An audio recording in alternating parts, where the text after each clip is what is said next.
I never know how to say hi first. Welcome to this Wednesday, wonderful Wednesday service time. I'm Zach. And I'm Gina. She's my wife. And I'm her husband.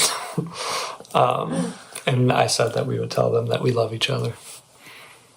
So much. Mm-hmm.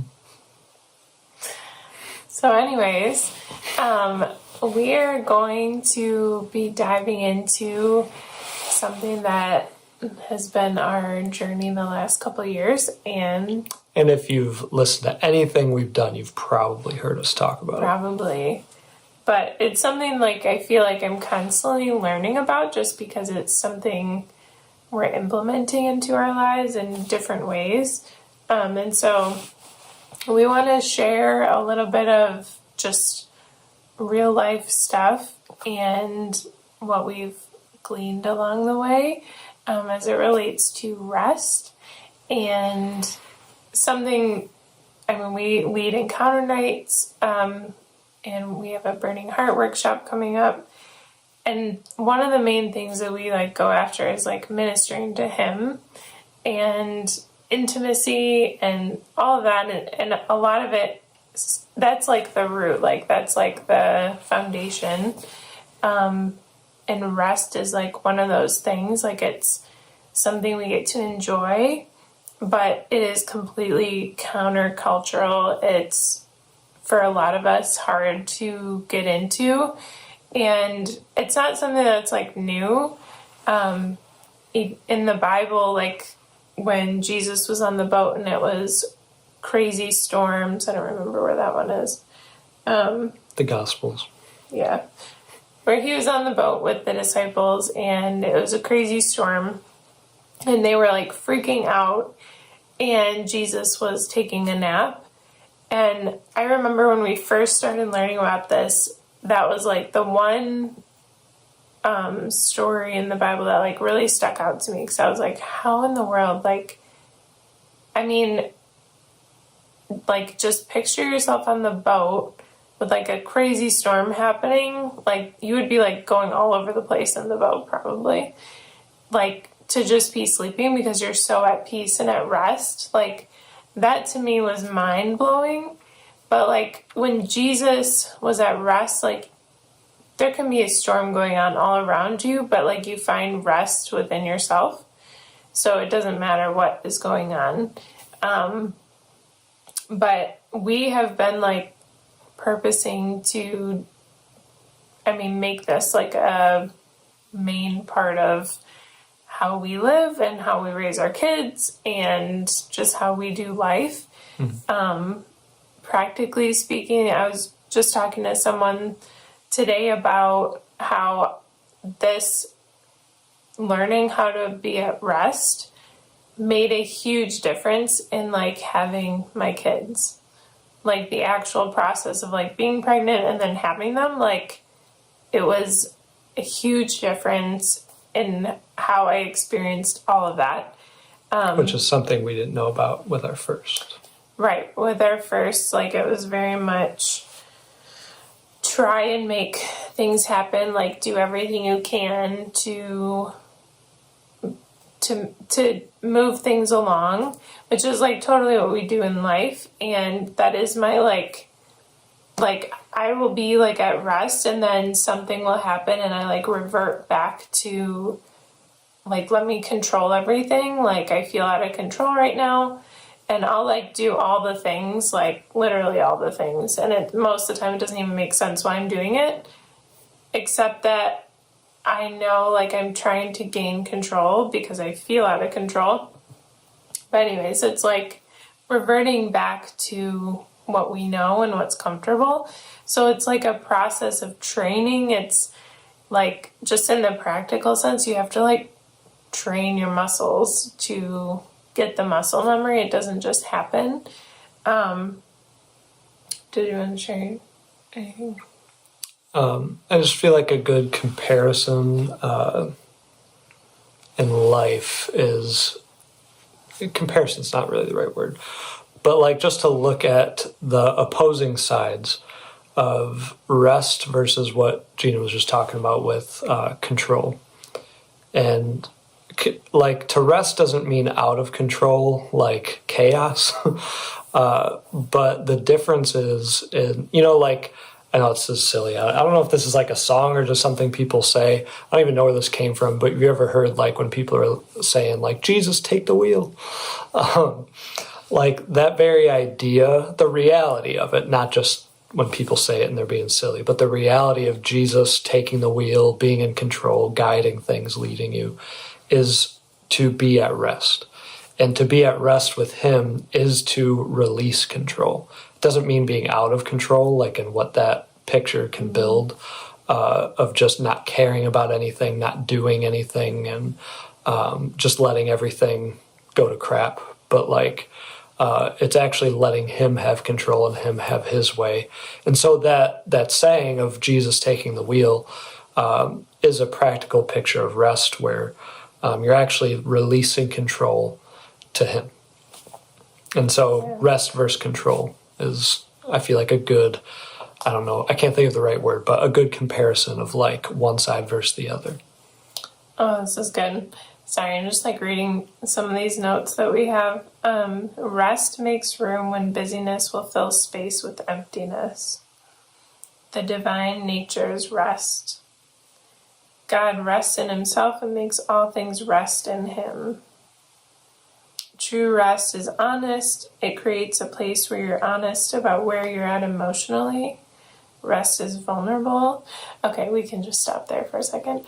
So the main reason I had such a hard time with rest is because I didn't want to be alone with myself, or I didn't want to like stop enough to like just be. Like even just when you are at rest, like joy is like a byproduct, but even joy is like a very vulnerable emotion to feel because it can be taken away, and like it's a super vulnerable emotion.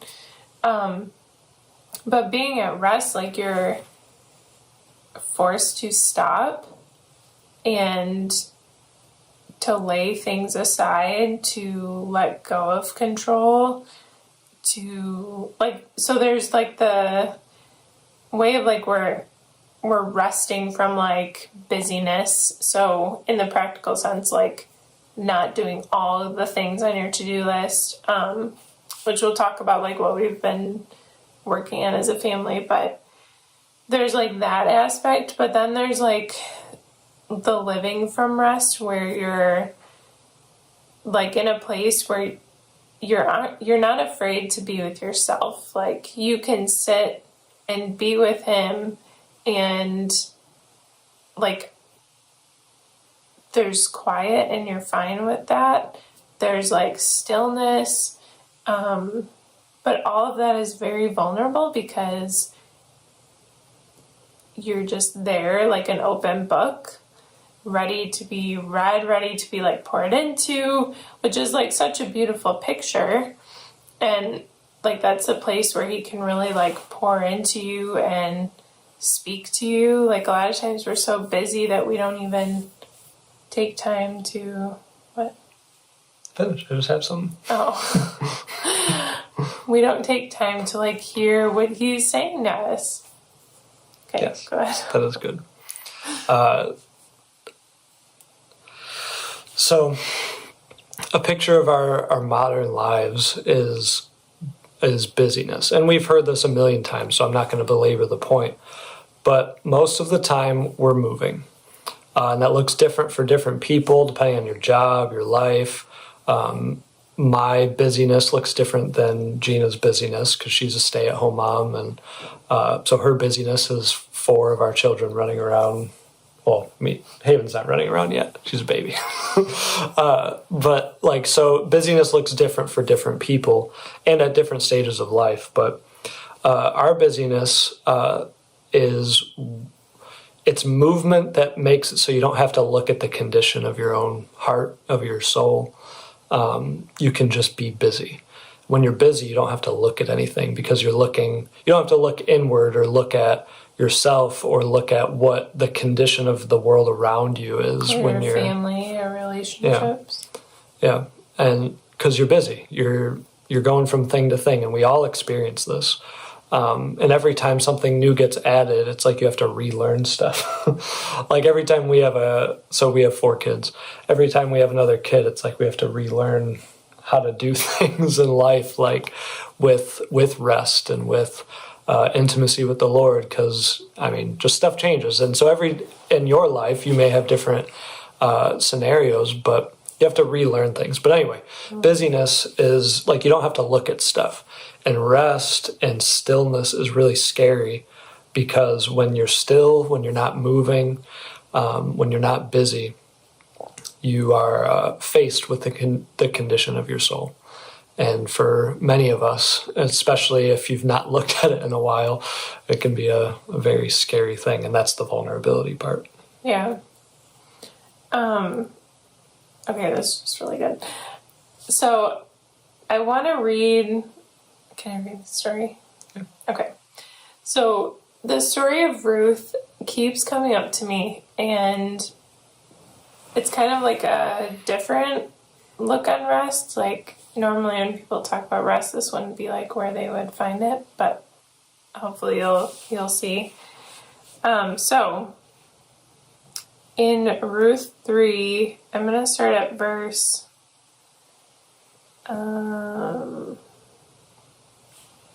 Okay, so just to like give a backstory, so Ruth has been like gleaning in his fields, like he knows who she is, but like that's all, like Ruth is just gleaning in his fields. And so her mother-in-law said, hey, I want you to go to Boaz like once he's full and like go like lay at his feet basically. And so in verse, which is super scandalous, but I'm not talking about that one right now. So in verse 6, it says, so she went down to the threshing floor and did according to all that her mother had instructed her. And after Boaz had eaten and drunk, and his heart was cheerful, he went to lie down at the end of the heap of grain. And she came softly, uncovered his feet, and laid down. Now it happened at midnight that the man was startled and turned himself, and there a woman was lying at his feet. And he said, who are you? And so then she answers that she's Ruth. So then in verse 14 it says, so she lay at his feet until morning, and she arose before anyone could recognize her. And he said, do not let it be known that the woman came to the threshing floor. So the points I want to like draw out of this is that the threshing floor is important, and I'll tell you about that in a second, but she came to Boaz, who was someone that could help her family. But like she came and she laid at his feet in a place that like he was still, it was quiet. She laid at his feet, which is all about like it's a submission, it's a laying down, it's a letting go. And like, I mean, she left before anyone like knew she was there. So like she like put her like virtue on the line, and like she was willing to do all of that and to be obedient to her mother-in-law and all this stuff. But she laid herself down. She was at rest and wasn't working to make things happen for her family. Like her family needed protection. They needed food. Like her husband had died. Like they didn't have any of that going for them. But she came and she laid at his feet. She put everything down and on the line, because that could have been like really bad for her. And she was willing to just like let go. Now, she went to the threshing floor, which is really cool. A threshing floor is a place where the harvest was prepared by separating the grain from the useless straw for the purpose of exposing and collecting the most valuable part of the crop. Which is so cool. because she came and she was exposed, but like what came out of that was the most valuable thing. Like, so in our lives, like, and I think about what Ruth did and just laying down all of our stuff. Like, we're exposing ourselves so that he can pick up all the valuable stuff and see all the valuable stuff. And I mean, in this story, like, Boaz was, isn't that they call the Kingsman Redeemer? Is that what they call him? Sounds right. Something like that. So there's like, you know, so many more like ties in that story. But like, just when I think of rest, like, it's kind of a different one. Usually people talk about like Mary, which is definitely one. But Ruth had this, like, it's just the act of laying down, like, and submitting and just like ceasing to do all the things and to just be. Like, how many of us can just be? Like, I know for me that was like super hard and still is with 4 kids. Like, it's really hard to do that. Do you want to share about like what we've been doing as a family? Yeah. Yes. All right. Well, I had a different thought, and I was going to say something. You can go there. And then we can talk about It was just to draw on what you were talking about, the threshing floor, which just came to me when you were talking about it. But like the beauty in that, and the scary side, because this is like talking about vulnerability and anything, it's always scary. Even if you practice vulnerability and get what some people call as good at it, it never stops being scary. It's always scary. Because there's a risk and like there's fear of rejection or yeah, like whatever. So even for myself, like just use me as an example. Like my life is ministry in the church, and so you think like everything someone does ministry in to the body of Christ is like a good and holy thing and worthwhile. And the reality is it's not just like anyone else's life. Everything isn't valuable and worthwhile. So the scary part about rest and vulnerability with the Lord specifically is you're actually faced, like in the threshing floor, with the parts that are the most valuable, the treasure, the stuff that will last, and the stuff that's just going to burn up because it's worthless. And that's scary because it's scary to think that there's a bunch of things you may be doing that your heart may even be invested in that the Lord actually sees as worthless. But our busyness, we don't have to look at it. But the problem is our busyness, we get consumed with things that the Lord would actually say are worthless. And that's not in a cruel sense, but the things, which I'm not going to go down this road too far, but ultimately, the Lord, He wants what's from Him. And there's a lot of things we get busy with in life, regardless of your profession, regardless of your life and what it looks like. There's a lot of things we get busy with that they're truly worthless things. They may not be evil in and of themselves, but if they didn't come from Him and they're not actually for you to do, or you might be doing something that He gave you to do, but you're doing it your own way, and that's the control versus rest comparison. And those things become worthless. Those are the worthless works that burn up in the end.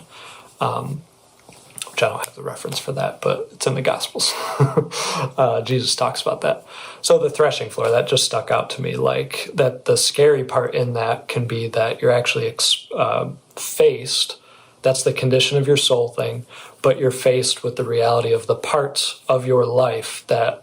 Not that your life is worthless, but the things you're giving your attention to may very well be the things that get exposed and taken away. Right. So I think like there's this like scary part of it. But it's worth it.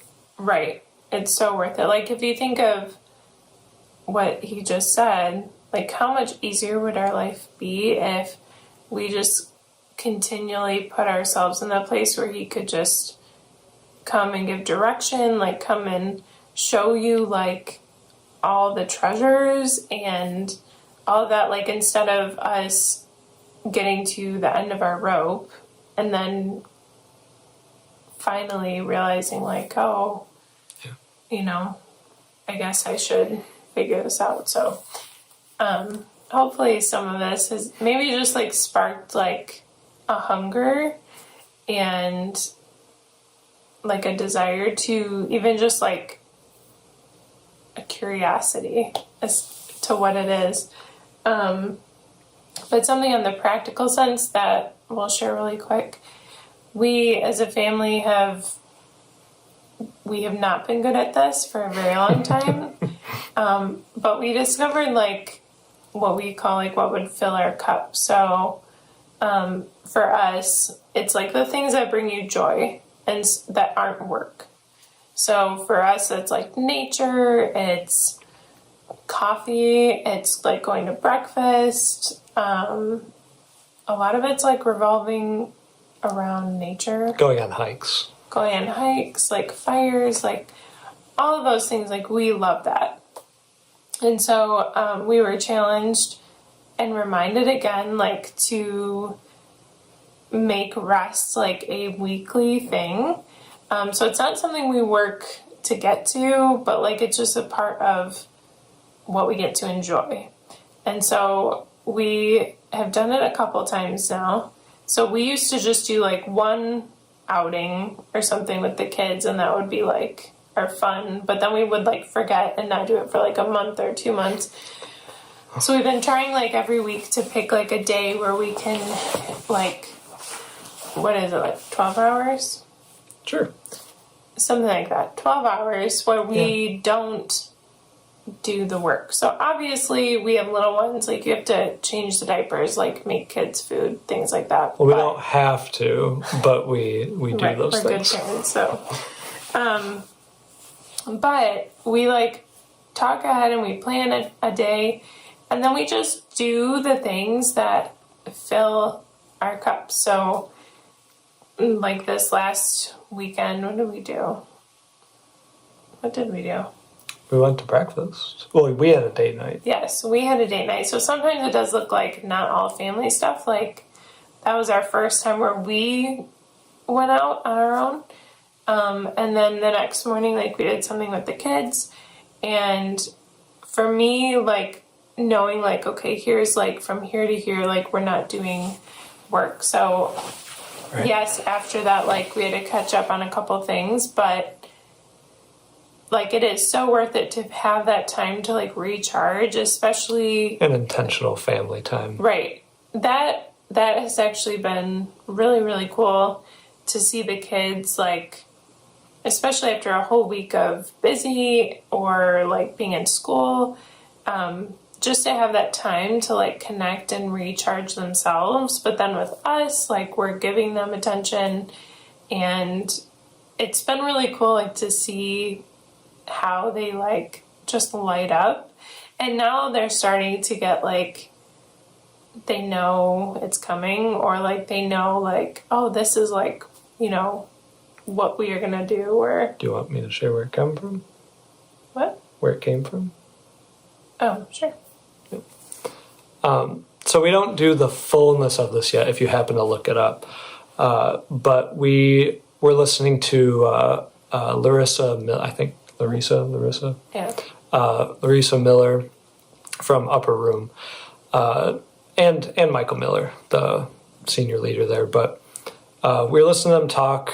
Specifically, they were talking into like Sabbath, and which, you know, Sabbath rest, that whole thing. And they actually they did a video where they walked through doing the Shabbat Shalom, And like Sabbath day thing. And so they went full in depth. We're not there. I'm not sure if we'll even go that far, but there are parts of it that we really like. And it's a whole, like, you know, the Jewish culture thing. So they kind of dove biblically into like what they do. But the point that I feel like is really good for right now to highlight is I never heard anyone say this before, I don't think, and it really stuck out to us when we were listening. But Larissa, I don't know, I feel weird because I don't know how to say her name. She was given the message about the Sabbath, and she made this point that really stuck. And that's, we have the 10 Commandments, and then there's the whole law, and we know that, and we're not, the law's not done away with in the new covenant, but it still exists, and you have those laws and stuff. And even today, we're good and easily accepting of following all of the 10 Commandments, like don't kill, don't steal, and honor your father and mother, and the rest of them. Don't worship other gods. We readily accept following all the 10 Commandments, but for some reason, we are fully okay with just throwing out the Sabbath, which is one of the 10 Commandments. And it was an important one. It wasn't like just thrown, tacked on the bottom as a tagline of remember to rest. The Sabbath was an important thing. And for some reason, and so this was her point, is, we follow all the commandments just naturally because they're good things to live by.